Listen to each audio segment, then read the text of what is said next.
1 घंटा ना दे सके उसे मर जाना चाहिए। Kill yourself.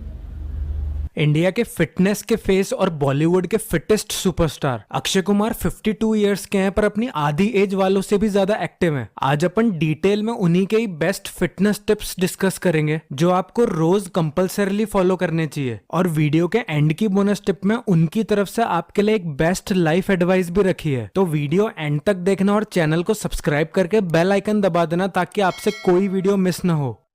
I sleep every day at around 9-9:30. I get up at 4 o'clock.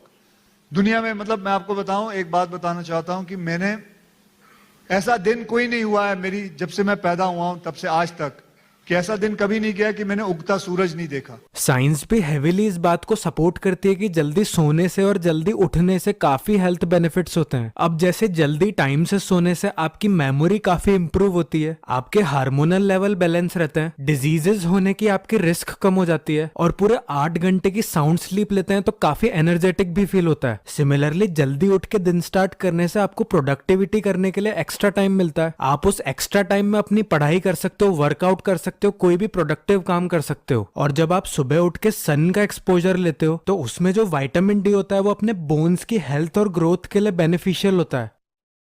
और दूसरा, 6:30 बजे के बाद खाने की कोई जरूरत नहीं है। आपका शरीर नहीं मांगता इतना खाना, पागलों की तरह में ठूसते जा रहा है इंसान।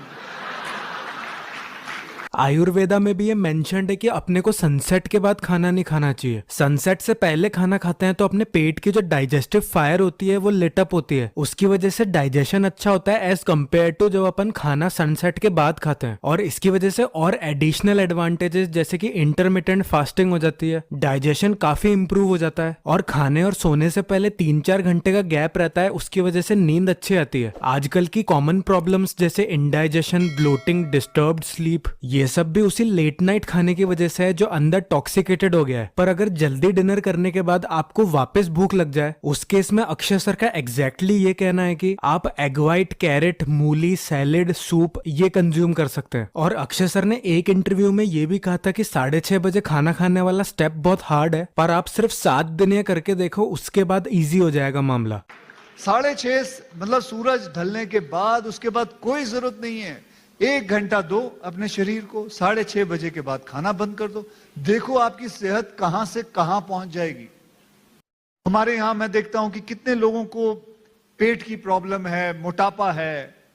सिंपल सा हिसाब, उसका हिसाब है, अगर आप 1 घंटा नहीं दे सकते हो अपने शरीर को कसरत करने के लिए। अक्षय सर का ये पॉइंट बहुत ज्यादा वैलिड है क्योंकि 95% से भी ज्यादा लोगों को स्टमक रिलेटेड या बेली फैट प्रॉब्लम्स है अपने इंडिया में, क्योंकि सब बिजी हैं अपनी लाइफ में, पढ़ाई, कोचिंग, ऑफिस, इन सब की भागादौड़ी में, और थोड़ा बहुत भी शरीर पे ध्यान देने का टाइम किसी के पास नहीं है। एक्सरसाइज करने से एक्सेस फैट और वेट कम होता है। एक्सरसाइज ब्लड सर्कुलेशन को अच्छा कर देती है, उससे हार्ट डिजीज होने का खतरा कम हो जाता है। और ये सिर्फ शरीर की ही नहीं, ये मेंटल हेल्थ को भी काफी सपोर्ट प्रोवाइड करता है क्योंकि इससे थिंकिंग और लर्निंग की स्किल्स अच्छी होती है। पर अगर आप ये सोच रहे हो कि कौन सी टाइप की एक्सरसाइज आपके लिए बेस्ट है, तो इसके लिए अक्षय सर का ये कहना है, इस 1 घंटे में यार आप चाहे जो एनी फॉर्म ऑफ एक्सरसाइज आप लोग कर लो, जो आपको पसंद हो। चाहे जिम चले जाओ 1 घंटे के लिए, रनिंग कर लो, साइकिलिंग कर लो, योगा कर लो, जुम्बा कर लो, क्रॉसफिट कर लो, या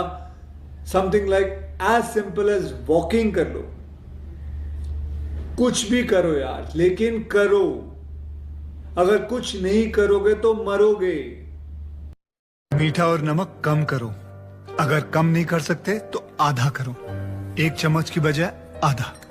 रिफाइंड शुगर और सॉल्ट, इन दोनों को लिमिट करना अपनी लाइफ से बहुत ज्यादा जरूरी है। शुगर जो कि काफी एडिक्टिव होता है नेचर में, ये आपके कैलोरी लेवल को इंक्रीज करता है। जो रिफाइंड शुगर अपन घर पे यूज में लेते हैं, ये बहुत केमिकली प्रोसेस्ड होता है, तो इसके साइड इफेक्ट्स काफी होते हैं और ये डायबिटीज और फैट गेन तो करता ही है। आप शुगर को जितनी हो सके कम से कम कंज्यूम करने की कोशिश करो और आप इसके हेल्दी ऑल्टरनेटिव्स जैसे कि मिश्री, हनी या गुड़ को भी इसकी जगह यूज कर सकते हो हेल्दी रहने के लिए। नमक भी उतना ही डेडली है जितना शुगर है। ये आपका डिहाइड्रेशन प्रॉब्लम, बीपी राइज, इसकी वजह से आप रिक्वायरमेंट से भी ज्यादा खाना कंज्यूम कर लेते हो और ये बॉडी में पानी को रिटेन करता है एक्सेस क्वांटिटी में, जिससे वेट गेन होता है। घर की दाल, रोटी, सब्जी और थोड़ा बहुत घी घर का खाना एनी डे बाहर के खाने से अच्छा रहता है। बाहर के खाने में unhealthy oil with high calories रहता है। जो बाहर का पैक्ड फूड भी होता है उसमें दुनिया भर के केमिकल्स, आर्टिफिशियल स्वीटनर्स और टेस्ट इनहेंसर्स होते हैं। तो आपको फिट रहना है तो घर के खाने से बेस्ट कुछ नहीं है। अगर आपको बाहर का खाना खाना भी है तो फिक्स कर लो, हफ्ते में 2 या 3 बार से ज्यादा मत कंज्यूम करो, और 2 या 3 टेबलस्पून देसी घी भी इंक्लूड करो अपने खाने में। ये नेचुरल भी होती है, इससे हार्मोनल बैलेंसिंग भी होती है और कैंसर फाइटिंग इफेक्ट्स भी होते हैं इसमें। This is all in your hands. Your health is in your hands. Your life is in your hands. It is the most simplest thing. We make it एकदम confusion कर देते हैं. We make it very complicated. In simple tips में से कुछ tips आज से ही follow करने स्टार्ट करो।